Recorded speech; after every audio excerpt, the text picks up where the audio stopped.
Hello friends, જય શ્રી કૃષ્ણ.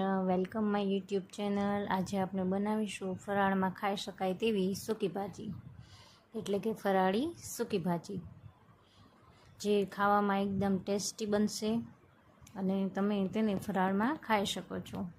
જે માટે બટેટા થોડું પાણી મૂકી 3 સીટી વગાડી બાફી લીધા છે. ત્યારબાદ તેની છાલ ઉખાડી લીધી છે, તેના નાના નાના ટુકડા કરી લીધા છે. ત્યારબાદ એક કઢાઈમાં 3 ટેબલસ્પૂન જેટલું તેલ મૂકીશું.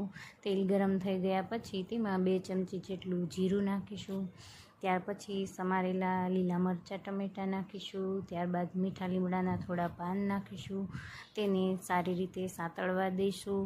ત્યારબાદ તેમાં અડધી ચમચી હિંગ, અડધી ચમચી હળદર, સ્વાદ મુજબ મીઠું, 2 ચમચી જેટલું લાલ મરચું પાવડર, 1 ચમચી જેટલું ધાણા જીરું પાવડર નાખી તેને સારી રીતે મિક્સ કરી લઈશું.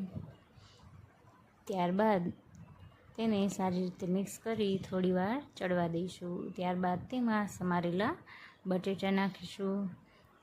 ત્યાર પછી તેને સારી રીતે મિક્સ કરી લઈશું.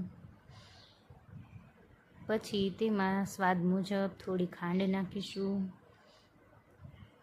લીંબુનો રસ નાખીશું. સૂકી ભાજી ખાટી મીઠી બને તો તેનો સ્વાદ કંઈક અલગ જ આવે છે, જે માટે લીંબુ અને ખાંડ નાખવી, જેથી કરીને સૂકી ભાજી એકદમ ટેસ્ટી એવી બનશે.